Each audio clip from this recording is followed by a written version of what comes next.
بسم الله الرحمن الرحيم. الحمد لله رب العالمين حمد الشاكرين، الصلاة والسلام على سيد الأنبياء والمرسلين سيدنا ونبينا وشفيعنا ومولانا محمد وعلى آله وأصحابه الطيبين الطاهرين. قدرمنو اوریدونکو د ژوند د لارې د خپرونې مینوالو، السلام علیکم ورحمت الله وبرکاته. ستاسو روغتیا او خوشحالي د پاک رب نه غواړم، په دې هیله چې د صحت او عافیت جامې پر تن ولرئ او خوشحالي مو په برخه وي. دا دی زه محمد یاسین فهیم د ژوند د لارې د خپرونې په وړاندې کولو کې ستاسو په خدمت کې یم. زموږ د نن ورځې د خپرونې موضوع بیا هم له مرګه وروسته دویمه نړۍ. قدرمنو اوریدونکو، نبی کریم صلی الله علیه وسلم خپل تره سید الشهدا حضرت حمزه رضی الله تعالی عنه په برزخی ژوند کې د ټولو شهیدانو سردار بللی دی. رسول الله صلی الله علیه وسلم فرمایي، د حاکم حدیث دی، زه بیګا شپه جنت ته تللی وم، یعنی په خوب کې چې پام مې وک نو حضرت جعفر رضی الله تعالی عنه له ملائکو سره شریک پروازونه کول او حضرت حمزه رضی الله تعالی عنه په تخت باندې تکیه لګولی وه. په برزخي ژوند کې به د شهیدانو ځینې روحونه د جنت د دروازې په خوا کې په یو شنه ګنبد کې وي. د مسند احمد حدیث دی، نبی کریم صلی الله علیه وسلم فرمایی، شهیدان به د جنت د دروازې په خوا کې د یوې ویالې په غاړه په شنه ګنبد کې ناست وي او له جنت څخه به ورته خپل رزق سبا او بیګا راسي.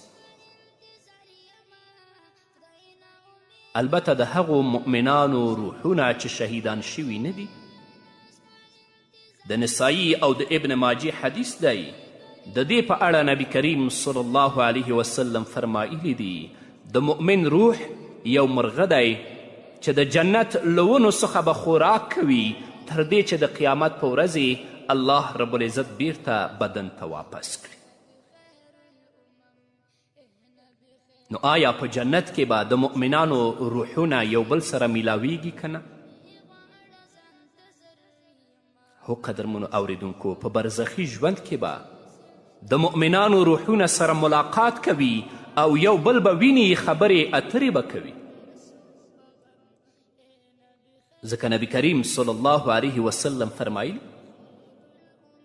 کله چې د مؤمن زنکدن شي نو د رحمت ملائک ورته سپین وریښم راوړي او ورته ووایي د الله تعالی نعمتونو، خوشبویانو او داسې رب ته په خوشحالیو راووځه چې له تا به هم خوشحاله وي.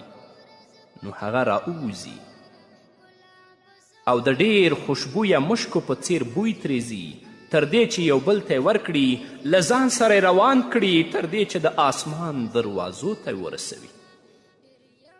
نو یو بل ته ووایي، دا څومره خوشبویه هوا ده چې تاسې له ځان سره له ځمکې نه راوړه.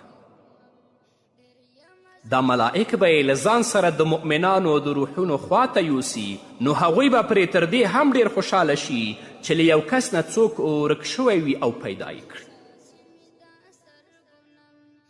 هغوی به ترې پوښتنه وکړي، پلانی څه شه، پلانی څه شه؟ دا به ورته ووایي هغه پرېږدئ، ځکه هغه د دنیا په غم کې و.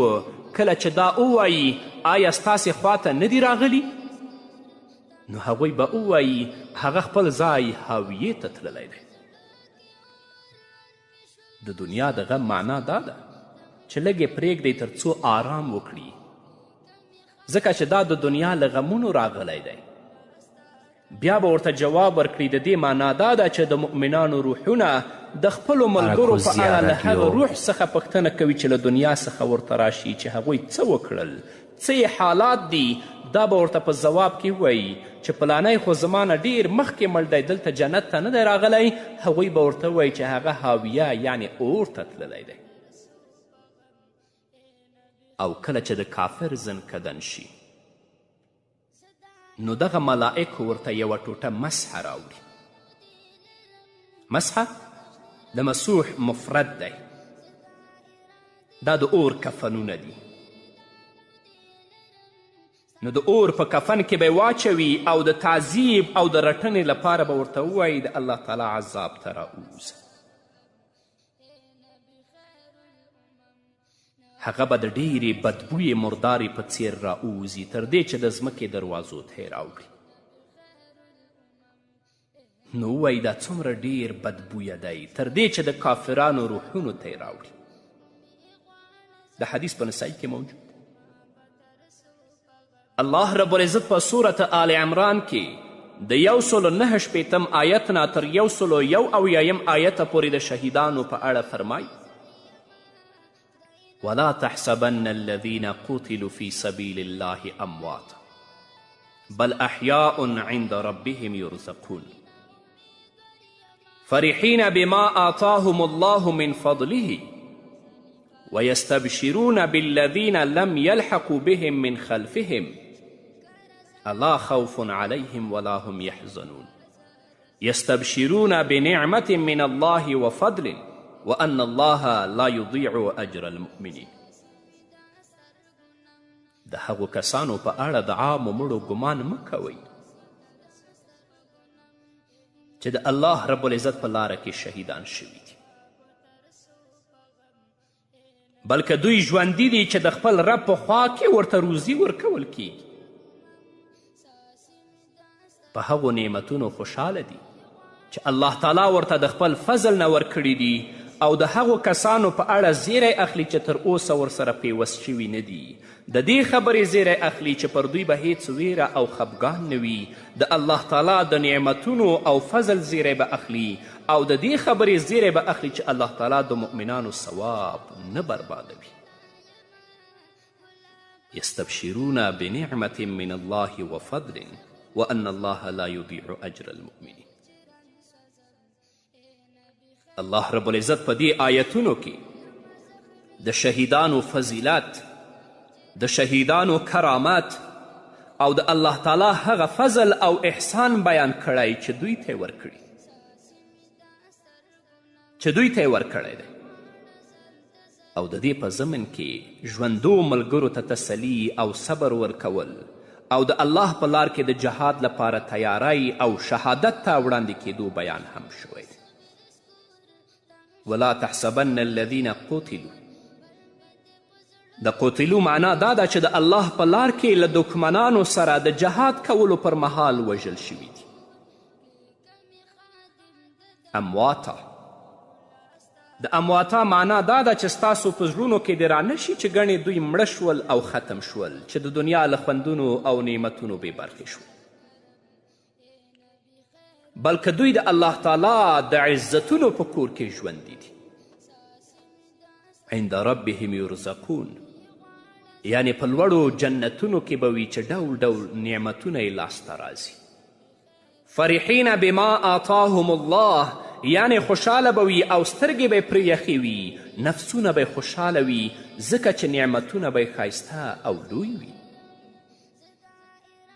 کله چې خوشحالي او نعمتونه پوره دي نو الله تعالی د هغوی حال بیان که. ویستبشرون بالذین لم یلحقوا بهم من خلفهم، یعنی یو بل ته به زیری ورکوي چې د دوی کم ملګري په دنیا کې ژوندي وو هغوی راورسېدل او اوس به هغه نعمتونه ترلاسه کړي چې دوی ترلاسه کړي دي، او پر دوی به هیڅ ویره او غم نه وي. الله رب العزت د هغوی حال په دې بیان سره ختم کړی چې یستبشرون بنعمة من الله وفضل وان الله لا یضیع اجر المؤمنین. د الله تعالی د نعمتونو او فضل زیری به اخلي، او د دې خبرې زیری به ورکول کیږي چې الله تعالی د نیکي کوونکو ثواب نه بربادوي. نو موږ له الله رب العزت څخه د نیکبخته ژوند، د شهادت مرګ، له متقیانو سره راپاڅېدل او د پیغمبرانو ملګرتیا غواړو. نو قبر د آخرت لومړنی کور دی، خو د هغه چا لپاره چې عمل یې ښه وي او د الله تعالی د ملاقات لپاره یې تیاری کړی وي، نو د هغه لپاره د خوشحالي او آشنایی کور دی. او که د چا عمل بد وي او د الله تعالی نافرمانی یې کړې وي، خپل ژوند یې په ګناه، په فساد او په منکراتو کې تیر کړی وي، نو د هغه لپاره د نفرت او تورتب کور دی. د ترمذي او د ابن ماجه حدیث دی. نبی کریم صلی الله علیه وسلم فرمای قبر د آخرت لومړنی کور دی. که څوک ترې خلاص شه نو تر دې وروسته حالات به ورته ډیر آسان وي، او که له دې څخه خلاص نشه نو تر دې وروسته حالات به ډیر سخت وي. نو د قبر په عذابونو او نعمتونو باندې ایمان د ایمان بالغیب له نوع څخه دی. دا په آخرت د ایمان لرلو یو اصل دی، او له قرآن او د نبی کریم صلی الله علیه وسلم له احادیثو څخه پرې ډیر دلایل شته چې په قبر کې به څه کیږي. الله رب العزت په خپل کلام کې په صورت غافر کې په 46 آیت کې د آل فرعون په اړه فرمایي النار یعرضون علیها غدوا وعشیا ویوم تقوم الساعة ادخلوا آل فرعون اشد العذاب. اور به په دوی سهار او ماښام پیش کیږي، او کله چې قیامت قائم شي نو او به ویل شي فرعونیان سخت عذاب ته داخل کړي. همدارنګه الله رب العزت په خپل کلام کې په سورت توبه کې په 101 آیت کې فرمایي سنعذبهم مرتين ثم يردون الى عذاب عظیم. زر ده چې موږ به ورته 2 ځله عذاب ورکړو او بیا به دوی سخت عذاب ته ورستانه شي. د کافرانو او منافقانو لپاره لومړنی عذاب په دنیا کې په غم او خفګان سره دی. دویم عذاب په قبر کې دی، او بیا به د قیامت تر قائمېدو او د آخرت تر راتلو وروسته سخت عذاب ته ورشي. د بخاري او د مسلم حدیث دی. نبی کریم صلی الله علیه وسلم فرمای کله چې یو بنده په قبر کې کیښودلی شي او ملګري ترې راستانه شي نو د هغوی د پښو کړپار اوري چې 2 ملائک ورته راشي. د نبی کریم صلی الله علیه وسلم په دې حدیث کې دا یاد شوي دي چې کله له کافر او منافق څخه پوښتنه وشي چې د دې سړي په اړه ته څه وایي، یعنی محمد رسول الله صلی الله علیه وسلم به ورته یاد کړي، نو هغوی به ووایي زه هیڅ نه پوهیږم، ما به هغه څه ویل چې نورو خلکو به ویل. دته به وویل شي تا نه لوستل کړي او نه پرې پوه شوی، او بیا به د اوسپنې په یو ګروز ووهل شي، نو داسې چیغه به وکړي چې له انسانانو او پیریانو پرته هر شی به واوري. نبی کریم صلی الله علیه وسلم فرمای که د دې ویره نه وای چې تاسې به بیا مړی نه ښخولی نو ما به له الله تعالی څخه دعا غوښتې وای چې تاسې ته یې دغه چیغې در اورولې وای، خو که دا چیغې تاسو واورېدلی نو بیا به د ډېر هیبت او د وحشت له مخې تاسو خپل مړي نه ښخوئ. په قبر کې به نعمتونه د چا لپاره وي دا به واورو. قدرمنو اوریدونکو بیا هم زموږ سلامونه ومنئ. الله رب العزت په صورت نحل کې په 22 آیت کې فرمای الذین تتوفاهم الملائکة طیبین یقولون سلام علیکم ادخلوا الجنة بما کنتم تعملون. هغه کسان چې ملائک ترې روح اخلي په داسې حال کې چې پاک وي نو ورته وایي به پر تاسې دې سلام وي، جنت ته ننوځئ د هغو عملونو له امله چې تاسې کول.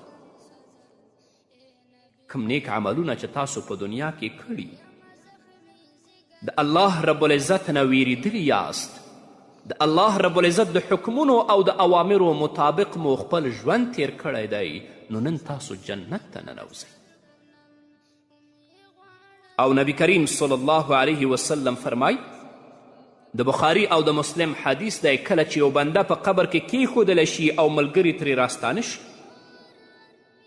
حدیث اوږد دی. په دې حدیث کې دا جمله راغلی چې دوه ملائک ترې پوښتنې کوي او ورته وایي چې تا په دنیا کې د دې سړي په اړه څه ویل؟ محمد رسول الله صلی الله علیه وسلم به ورته یاد کړي. نو مؤمن بنده به ووایي زه د دې خبرې ګواهي کوم چې دا د الله تعالی بنده او د هغه رسول دی. نو دته به ویل شي ته په اور کې خپل د کیناستو ځای ته وګوره چې الله رب العزت درته د هغې په بدل کې په جنت کې ځای درک. معنا دا که تا نافرمانی کړې وای نو د اور دا ځای ستا لپاره تیار و، خو ستا د اطاعت له امله هغه الله رب العزت درته په جنت کې د اوسېدو پر ځای بدل کړ. د ابو داود حدیث دی، نبی کریم صلی الله علیه وسلم دا هم فرمایلی دي چې مؤمن بنده به د ملائکو پوښتنو ته ځواب ورکړي، نو له آسمان څخه به یو آواز کوونکی آواز وکړي چې زما بنده رښتیا وویل. نو د جنت بستره ورته خپره کړئ، د جنت دروازه ورته خلاصه کړئ او د جنت جامې ورته واغوندئ. وایي د جنت خوشبویانې او عطرونه به ورته راوړل شي چې څومره نظر لګیږي قبر به ورته همدومره پراخ شي. یعنی الله رب العزت به ملائکو ته امر وکړي، نو دته به په قبر کې د جنت بستره هواره شي. د جنتیانو جامې به دته په قبر کې واغوستلی شي او له جنت څخه به ورته یوه دروازه خلاصه کړي د هغه د عزت او د نعمتونو له امله. دا کومه بعیده خبره نه ده. عبدالله عزام شهید رحمه الله په خپل کتاب کې فی ظلال سورة التوبه په دې کې لیکي چې زموږ یو ملګری حافظ د قرآن و، د روسانو په وخت کې د روسانو په وړاندې په شهادت ورسېد. مبارزه کې دا موږ په یو ځای کې دفن کړه. د وخت په تیریدلو سره په هغه ځای کې د سیلاب خطره وه چې دا قبرونه به سیلاب ویسي. نو موږ وغوښتل چې دا شهیدان له دې قبرونو نه راوباسو او په یو محفوظ ځای کې دفن کړو.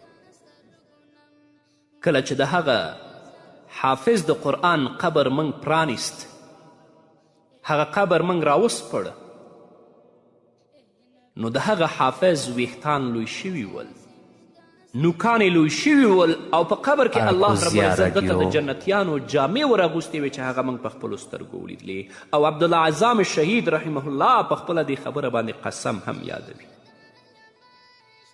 نو دا کومه بعیده خبره نه ده چې ته په دنیا کې د الله رب العزت عبادت وکړي، د الله رب العزت حکمونو او اوامرو ته غاړه کیدي، خپل ژوند د الله رب العزت د کلام په رڼا کې او د نبی کریم صلی الله علیه وسلم د ارشاداتو په رڼا کې تیر کړي چې الله رب العزت تا ته ستا په قبر کې د جنت بستره هواره کړي، تا ته ستا په قبر کې د جنتیانو جامې در واغوندي او تا ته ستا په قبر کې جنت طرف ته یوه کړکۍ او دروازه خلاصه کړي.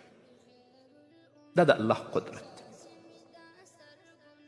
او د قبر په عذاب سره الله تعالی هغه کسان ویرولي چې نافرمانی او سرکشي کوي، او په اصل کې نافرمانی او سرکشي د کافرانو او د منافقانو خوی دی، خو نافرمانو مؤمنانو ته هم د ګناهونو له امله کله رسیږي. د بخاري او د مسلم حدیث دی. عبدالله ابن عباس رضی الله تعالی عنه فرمای نبی کریم صلی الله علیه وسلم په دوه قبرونو ورتیریده. نو رسول الله صلی الله علیه وسلم وفرمایل دې دواړو لره په قبرونو کې سزا ورکول کیږي، په داسې ګناه کې سزا نه ورکول کیږي چې ځان ساتل ترې ډیر سخت. بیا محمد رسول الله صلی الله علیه وسلم وفرمایل هو دا یو څه و نو ده به شیطاني کوله، یعنې چغلي به یې کوله. د یو چا خبره به یو چا ته وړه او د بل چا خبره به بل چا له وړه، او دی بل به له خپلو بولو څخه ځان نه ساته. بیا محمد رسول الله صلی الله علیه وسلم د خرما یوه لمده څانګه راواخیسته، 2 ټوټې یې کړه او په هر قبر یوه ناله کړه او ویل کیدای شي چې الله تعالی د دې څانګو تر وچوالي د دوی عذاب سپک کړي. آیا د خرما څانګه کیښودل د قبر له عذاب څخه خلاصون دی؟ نه. د خرما د څانګې ایښودل د قبر له عذاب څخه خلاصون نه راولي، او هر چې د نبی کریم صلی الله علیه وسلم کړنه ده نو دا د هغه ځانګړتیا ده، ځکه چې نبی کریم صلی الله علیه وسلم فرمایلی دي ما د خپل سپارښت له امله خوښه وګڼله چې الله تعالی پرې آسانی راولي. بیا هم که یو څوک د نبی کریم صلی الله علیه وسلم نه وروسته په قبر لمده څانګه ږدي نو دا د ځان تسکیه کوي، او داسې څوک دی چې د هغه له امله الله رب العزت عذاب سپک کړي. همداراز رسول الله صلی الله علیه وسلم د هغوی پر عذاب تر خبرېدو وروسته په قبرونو ورله څانګه کیښوده، نو تر هغه وروسته څوک پر دې پوهیږي چې دې قبر والا ته عذاب ورکول کیږي. نو کله چې مړی ښخ کړی شي او خلک یې له دفن څخه وزګار شي نو روح یې بیرته بدن ته راستون شي او پوښتنې ترې وشي. د ابو داود حدیث دی، عثمان بن عفان رضی الله تعالی عنه فرمایی کله به چې نبی کریم صلی الله علیه وسلم د مړي له ښخولو وزګار شه نو د هغه خواته به ودرید او ویل به یې د خپل ورور لپاره بخښنه وغواړئ او د کلکوالي او ثبات سوال ورته وکړئ، ځکه چې له هغه څخه همدا اوس پوښتنې کیږي. نو یا الله موږ د قبر د عذاب نه وساتي، یا الله د منکر او د نکیر د سوالونو د ځواب قدرت راکړي، د هغو په سوالونو کې کامیابه کړي. ژوند لنډ دی قدرمنو اوریدونکو، خویندو او ورونو، د دنیا ژوند مو او د دنیا ښایست مو کله دوکه نه کړي. د الله د حکمونو او د اوامرو پابند شئ، د الله اوامرو ته غاړه کیږدئ، ګناهونو او منکراتو ته شا کړئ چې الله رب العزت مو هغه دنیا درته ښایسته کړي. په همدې هیله قدرمنو اوریدونکو دا وه زموږ د نن ورځې خپرونه چې ستاسو درانه حضور ته وړاندې شوه.